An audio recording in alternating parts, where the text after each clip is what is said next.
Bonjour à tous, on se retrouve aujourd'hui pour une nouvelle vidéo.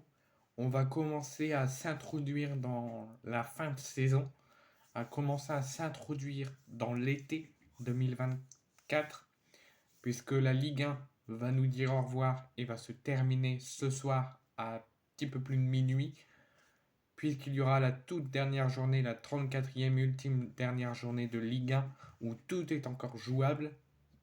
Certaines équipes sont déjà maintenues, certaines équipes n'auront plus rien à jouer parce qu'ils seront déjà relégués, et d'autres équipes seront sûres de disputer une Coupe d'Europe, mais iront viser la Ligue des Champions ou une des grandes Coupes d'Europe.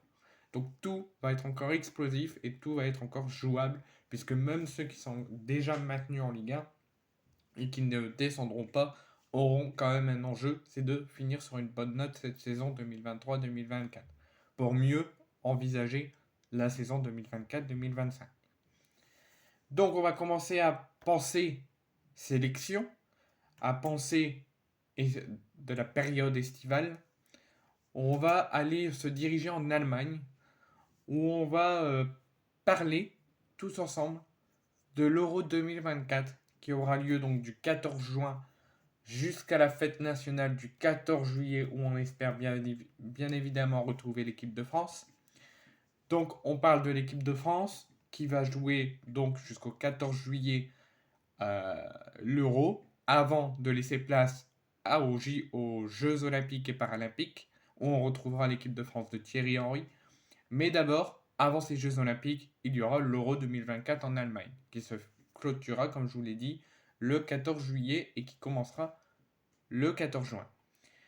Donc, jeudi dernier, Didier Deschamps, notre cher sélectionneur français, nous a dévoilé la liste au journal de TF1, la liste des Bleus sélectionnés pour aller essayer de remporter l'Euro 2024 en Allemagne et de répondre à notre ennemi portugais qui nous ont battus en 2016 au Stade de France il y a quelques années. Cette liste nous réserve une surprise particulière qu'on ne s'y attendait pas et d'autres petites surprises. Donc il y a la revanche dans l'air chez nos Bleus, où l'équipe de France va essayer de récupérer le trophée perdu face au Portugal et de redevenir sur le toit des championnats d'Europe. Et aussi, après avoir essayé d'oublier la défaite face à l'Argentine en finale de la Coupe du Monde 2022, qui est certes peut-être déjà digérée, mais qui est déjà encore en travers de toutes les têtes des Français. Donc les Bleus espèrent rectifier le tir. Donc tout d'abord, pour ceux qui ne sont pas au courant, la phase de poule a déjà été dévoilée sur les adversaires que l'équipe de France affronteront. Donc ils seront opposés à la Pologne, aux Pays-Bas et à l'Autriche. Et ils seront donc dans le groupe D pour ces phases de poule du 14 juin au 14 juillet pour l'Euro 2024. Donc les partenaires de Kylian Mbappé et dirigés par Didier Deschamps sachent et savent qu'ils n'auront pas un parcours très facile pour essayer de sortir des poules et viser les phases à élimination directe, voire peut-être aller au bout de cette compétition. Donc même si Didier Deschamps a dû faire face à des événements contraires comme les blessures d'Aurélien Tchouameni, de Mac Maignan, de Kingsley Coman et sans oublier le forfait déjà acté de Lucas Hernandez, Didier Deschamps a dû faire face à plusieurs inconvénients, à plusieurs doutes pour faire sa liste, même s'il a pris quelques blessés et il faudra attendre le feu vert du staff médical pour qu'il puisse être présent. Donc, les seuls petits couacs, les seuls petits doutes concernant la participation de quelques joueurs, Mike Maignan s'était blessé, mais il va beaucoup mieux, donc il est apte à être à l'Euro. Brice Samba a été sélectionné, mais il y a un petit doute parce qu'il ne s'est pas entraîné de la semaine, il est blessé à la cuisse, donc c'est pour ça que je vous l'annonce, qui déclare forfait pour le match de Lens ce soir pour la dernière journée de Ligue 1 contre Montpellier, et que ça sera Jean-Louis Leca dans les cages, c'est déjà acté. Donc on a une petite incertitude. Donc le staff de l'équipe de France, le staff médical de l'équipe de France et le staff médical du Racing Club de Lens sont en nette conversation, sont en nette relation pour voir l'évolution de la blessure. Parce que, je vais vous l'annoncer la liste complète après, mais c'est une liste provisoire. Parce que il ils ont 2 ou 3 semaines, un petit peu avant le début de l'Euro, une semaine avant le début de l'Euro, Didier Deschamps doit donner sa liste définitive à l'UEFA. Là, c'est une liste de 25 joueurs, il peut en mettre 26, et sur la liste que je vais vous annoncer, il peut encore tout changer jusqu'à une semaine avant l'Euro. Donc si Brice Samba, si le staff médical de Lens considère que Brice Samba n'est pas apte à être à l'Euro, d'ici une semaine avant l'Euro, ça peut changer. C'est la même chose que pour je sais plus qui. C'est la même chose pour, désolé pour le blanc, mais pour Aurélien Tchouameni, qui a aussi une blessure au pied. Il est en pleine convalescence, il est en train de se soigner. Et jusqu'à une semaine avant l'Euro, donc d'ici début juin, parce que ça commence le 14 juin, donc la semaine juste avant, le staff médical du Real, également avec le staff médical des Bleus, sont en nette conversation pour voir s'ils peuvent être aptes à être présents et qu'ils peuvent faire partie de la liste définitive que les Bleus donneront à l'UEFA une semaine avant. Donc là, ils font partie de la liste provisoire sélectionnée par Didier Deschamps jeudi, mais ça pourrait changer d'ici une semaine avant l'Euro selon leur évolution de blessure. Sinon, tous les autres sont aptes.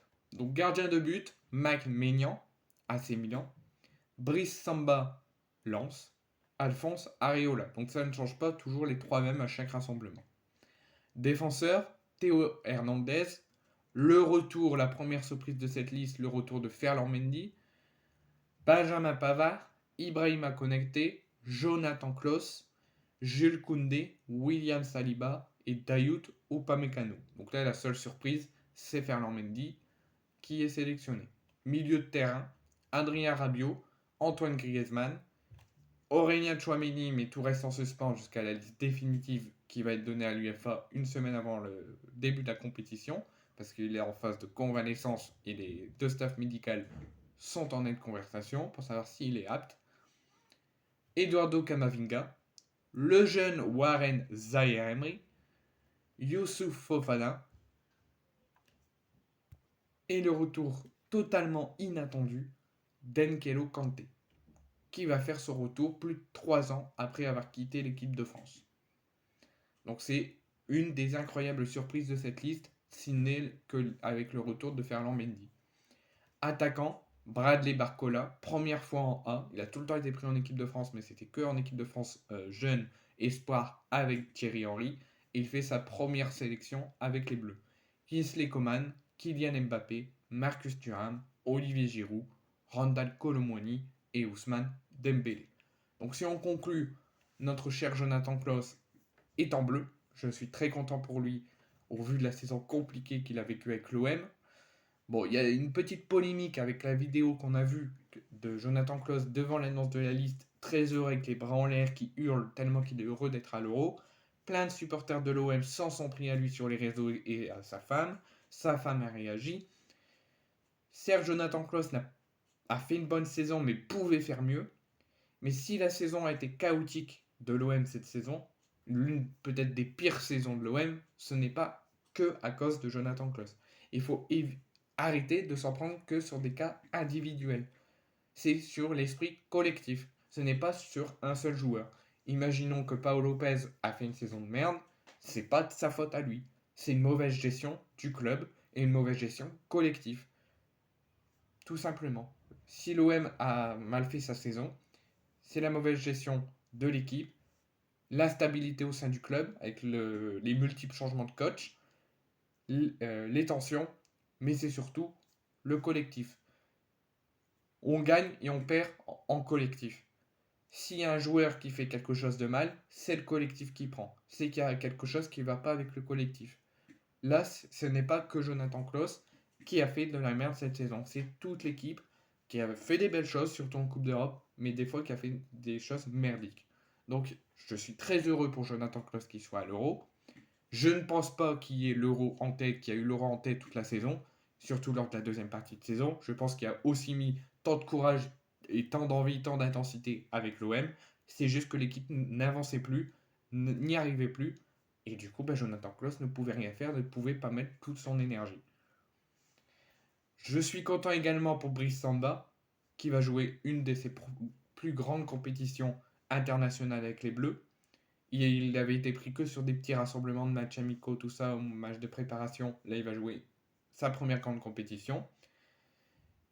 Très heureux également du retour d'Nkelo Kanté, plus de 2 ou 3 ans sur la dernière fois qu'on l'a vu, avant son départ en Arabie Saoudite à Al Ittihad.